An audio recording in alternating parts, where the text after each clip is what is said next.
Go to your Visual Studio Code. Go to View, Integrated Terminal. And once that opens up, make sure you are in the project directory. For me, it's under Angular, under my documents. Copy that, CD, go into that directory,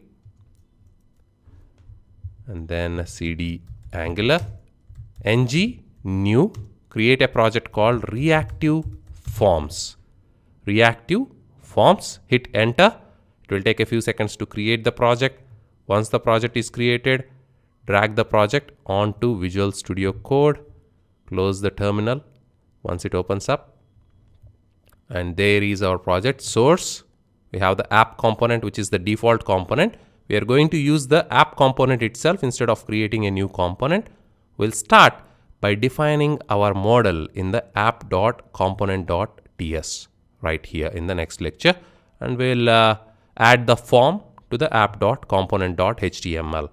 And we are also going to use the Bootstrap CSS, just the Bootstrap CSS component, to add some styling to our HTML form. Now that we have defined the model, the next step is to define the form itself in the app.component.html. Before we do that, let's include the Bootstrap style sheet so that we can apply Bootstrap styling to our HTML components. Launch your web browser and search for Bootstrap CSS link. Click on the very first link, which takes you to W3 Schools. Scroll down. If you already know where that link is, you can use it. If not, grab that link from right here, the first one, link style sheet, which takes us to bootstrap.min.css. Copy that. Come back to Visual Studio Code. Open up the index.html. And right here, you can paste it anywhere. I'm going to paste it right above the link, which is already there for the favicon. Save it. Go back to the app.component.html. This is where we are going to define our form. Clean it up. Delete everything. And in the next lecture, we'll start defining our form. The first step in model-driven or reactive forms is to create the model itself. We need to represent this model within our TypeScript. Go to app.component.ts, which is our model class. The first step is to import the form group and the form control. A form group represents a form, or it can represent a subgroup within a form. For example, here we are going to have another form group. Within the form group, we'll have a subgroup to represent the address, and that subgroup will hold street, city, and country. You will see that in action. Form group, form control. Each form control, we use it to represent one element within the form. The input type is equal to text, a select box, a radio button, and so on. So import form group and form control from @angular/forms is the module. Save it. Second step, get rid of this title. We don't need it. Define a global variable of type form group, which represents our form. So private person form is the object of type form group. So this form group or this person form represents our HTML form when we create it. Next, ng on init. We can do it in the constructor or in the ng on init. We are going to initialize our form with all the form controls. And to do that, use this dot person form is equal to new form group. This form group constructor takes an object within which we can define all the form controls. The first one is first name. So object will have name and value pairs. The name is the field name in the HTML, first name. When we create the HTML form later, this will be the exact field name which we'll give to input type text. We'll see how that happens. First name, colon, new form control is the value.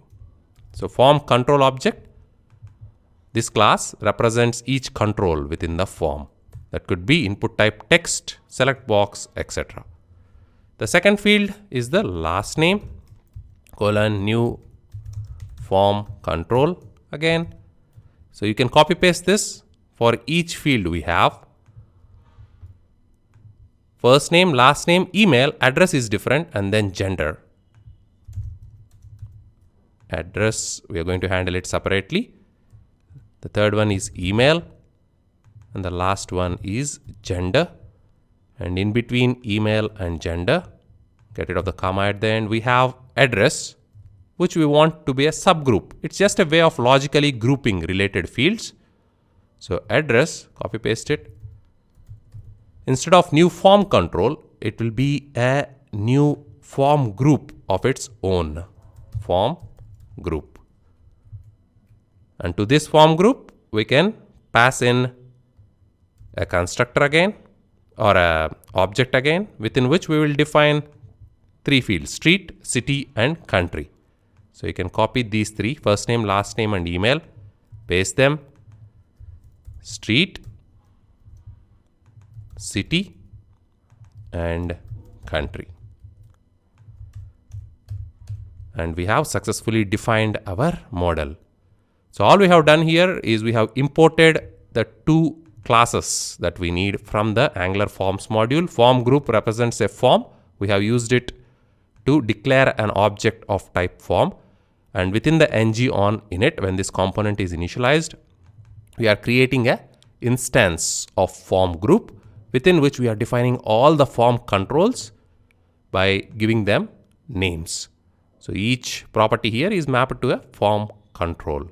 And we have also logically grouped all the address fields into a subgroup called address. In this lecture, we will start creating the view for our forms component. Within the view, we are going to define several divs. We are going to use div elements. The first div will be the root element, which will contain everything else in our view, and we will be applying styles from Bootstrap CSS. The root element will always use a style called container because it's going to contain all the elements, and this style comes from Bootstrap. Once we have the root element, within that we're going to define a form. And the first step is to bind this form to the form object we have defined on our model class. To do that, within square brackets, use form group G capital is equal to, within double quotes, person form is the name of the property or the field on our model. So the form group is a directive that binds our HTML form to our form defined in the model. And within this form, we are going to define all the form elements. The first element is the first name. In this lecture, we will define first name, last name, email, and gender. And we will address the address in the next lecture. So first name, last name, email, and gender. Again, use a div for each one of those. Apply a style, class is equal to form-group. So Bootstrap defines styling classes that we can apply to our Angular elements or HTML elements which are in an Angular application. This div represents the first name, so label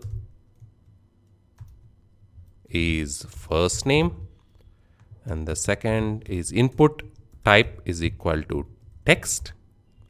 Apply a class is equal to form-control is a style again from Bootstrap. And to bind this input type is equal to text to our model, which is first name property that is defined here, which is a form control, we use form control name. Form control name camel case is equal to the property name within our model, which is first name. So use that here. So now this input type text is binded to the first name, which is a form control defined right here in our model. Similar to this, we can define rest of the fields as well. So grab this, paste it 3 more times. Last name, email, and then gender. We'll format it later. Scroll up. The second one is last name. The form control name is also last name. The third one, is email. Change that to email. Scroll down. The next one is gender. Gender, change that to gender. That's the model name that we have defined here. Go back. The gender itself, we don't want him to type in the text. We can use a radio button here. So you can change that to input type radio. Form control style is still fine. Apply, give it a value. Value is equal to, within double quotes, male is the first one. You can copy that. The form control name is same. And to the radio button, we need to show a value as well. So we'll close that radio button right there. Not the div, but the radio button itself.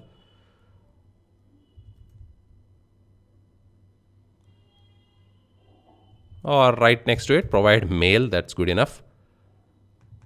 And copy that. Paste it.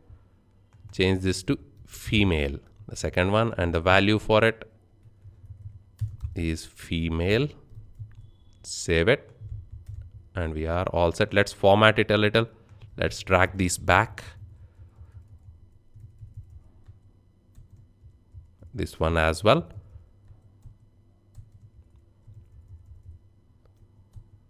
So we have defined 4 fields in the form: first name, last name, email, and gender. We'll define the address in the next lecture.